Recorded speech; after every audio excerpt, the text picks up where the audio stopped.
What's up, I'm Keith Kalfas with the Landscaping Employee Trap, and in this video I'm going to explain how you would walk around a property and do a detailed property walk before actually starting the work.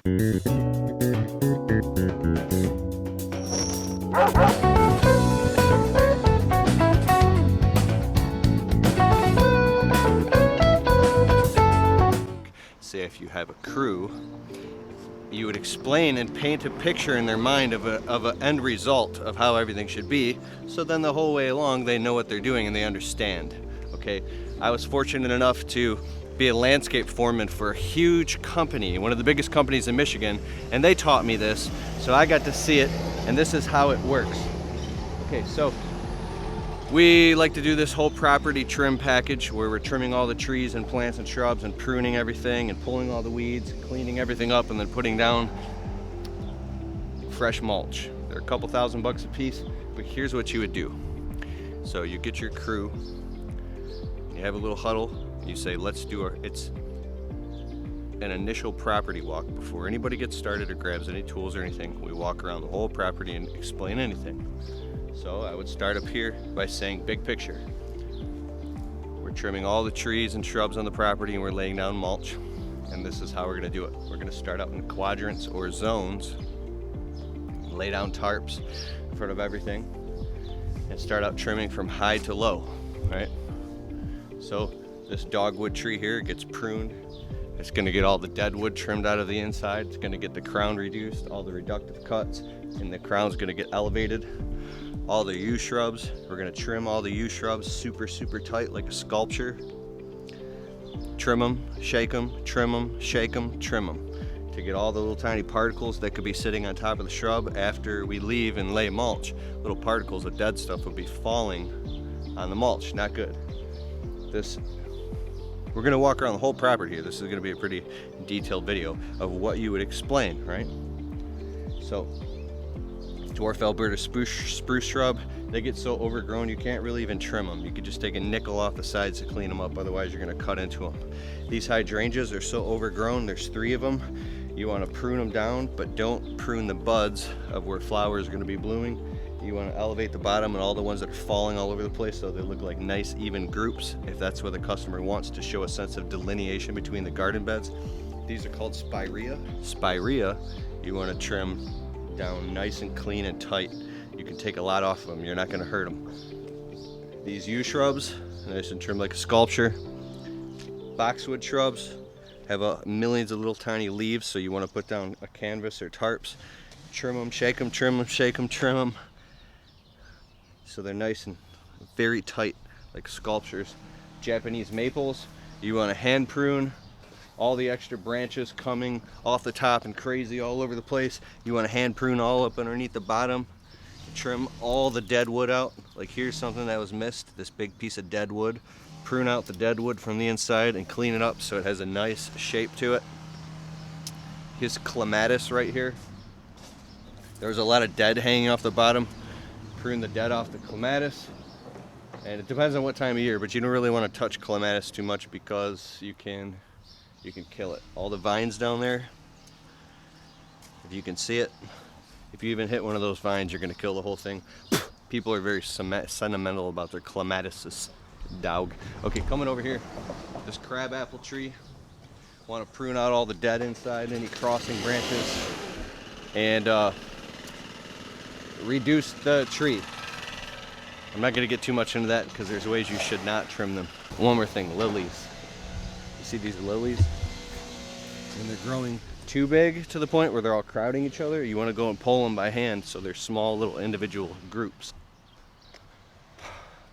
So I'm marketing to this whole neighborhood right now and we're swamped. I gotta go hit the subscribe button.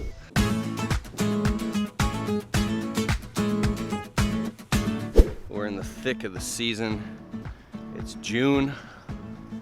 Phone's ringing off the hook. We're booked out for 3 weeks, and to me it's just about fitting as many high profit jobs in as possible. All that matters this time of year is just working constantly. I'm on the 7-day-a-week plan right now. because this is the time of year that, at least for me, the insurance policy renewal comes, the taxes, getting out of the hole from the winter, and you just need a lot of money this time a year to get, it's like a threshold, getting the rocket, getting everything off the ground. You go like this real thin, and then you start to break into profit. But if you don't hustle constantly, I know that you know that, you gotta rise to the occasion. Rise to the occasion. 2017, I was really depressed. I hated this business. In 2018, I got really depressed, and I hated this business. I think every year, towards the end of the year, I'm on a log. I start to just want it to end. You can get excited every year. Lawn Care Millionaire makes these amazing videos called Why You'll Be Burned Out Before the End of the Season. Have you ever seen that? That's a great video. Every year say, I'm not gonna let it happen. I'll go shwabba, shwabba, shwabba.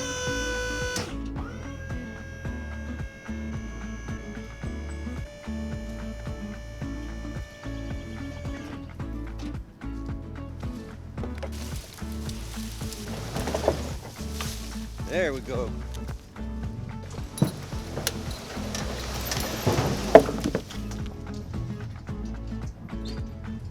Alright, so I'm at the Landscape Supply getting 5 yards of black, Enviro black mulch. And then I gotta come back and get 5 more. And they're swamped. They can't deliver anything right now. They're booked out for like 4 days.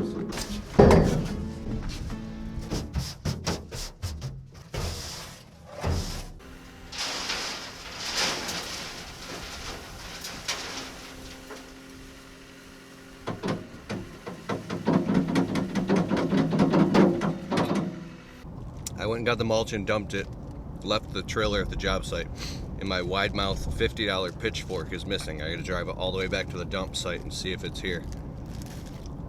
Because it's really good for doing mulch fast. But you don't say. Wife of Tron brought us Slurpees, and she's coming with me to go get the second round of mulch. By the way, I never found my pitchfork.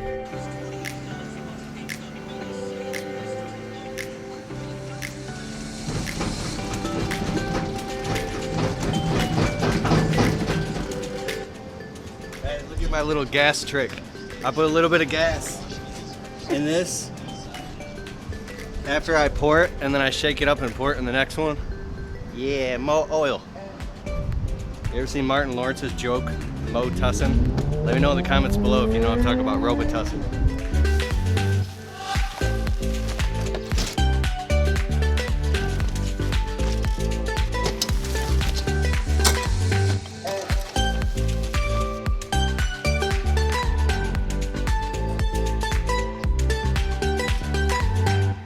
Oh my God, it's looking crispy. So crispy. Like the crispiest crispy of crispy. Gotta elevate these trees, man. You make the first cut, then you make your second cut so it doesn't peel down.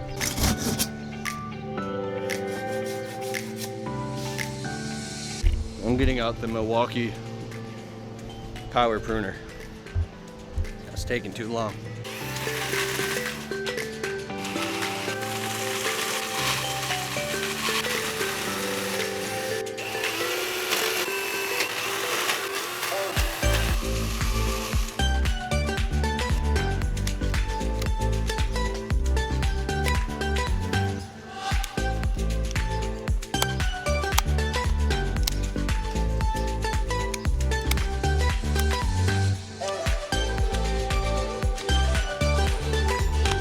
One thing I want to share with you, the most important thing, is I don't walk up and knock on the customer's door to do the final walk around, which means let's take a final walk around your property and show you everything that we did. Are you happy? That means I want to get paid. But I don't do that until, because if there's anything that I'm going to be embarrassed about, why would I do that? So when we're all done, job's done, then we do the final grooming. We grab a Homer bucket and we walk all around with our fingertips, and we take one more groom through all the beds. If there's any little tiny weeds we missed, if there's a little pieces of mulch sticking out, sitting on the grass, we need to throw back. We groom through everything one last time and blow down any nook and cranny that we missed, so everything is voila. It's all about the details. And then when it's beautiful, everything's clean up, then I knock on the customer's door and they go, I love it. Who do I write the check out to? And then you provide a great quality service. You put your heart into it. You're an artist. So look, you do good things, and good things will be done unto you.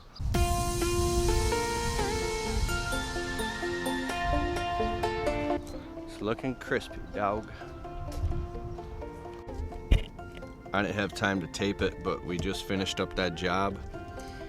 And right at the very end, a customer from last year texted me that he's at a loss and he's upset because he paid us like $4 grand to come trim up his property and put down weed barrier fabric and pins and fresh mulch, and why is there weeds growing?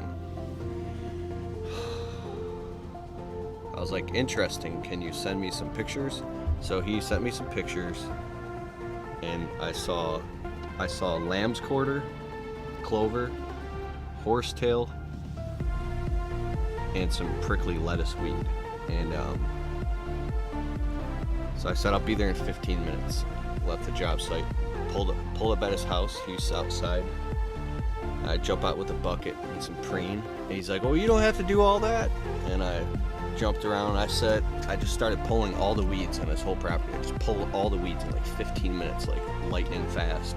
I'm like, no, it's cool. And then I sprinkled preen everywhere. I said, you know, it's because we've had so much it's been raining for a month straight in Michigan, and it's creating this ecosystem where all these little tiny spring weeds are popping up, and there's not much I can do about it. So what I did is I sold them on a whole property, maintenance again, and more mulch.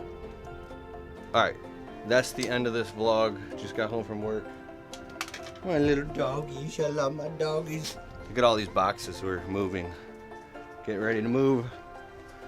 The wife of Tron is very, very proactive about moving. Greg Whitstock, the pond guy, wants to come to my house and build a water feature pond in my backyard. I'm excited. We're moving next week. What else? Check out my podcast, the Untrapped Podcast, and all your favorite podcast platforms. Go to keithkalfas.com and go over to the podcast tab. You can listen while you work. My friend, hit the subscribe button and the thumbs up. Hit the subscribe button and the thumbs up. Leave me a comment below. This is what the Untrapped Podcast looks like. See? It's just a bunch of studio equipment. And that's the wall. This is my basement. My garage. I'm in my garage. I cut this in half. And I put insulation, like a curtain, a door. Yeah, man. Now, gotta go home. Gonna eat dinner. And then work on the internet business till midnight, just like I do every day. Alright. See you next vlog.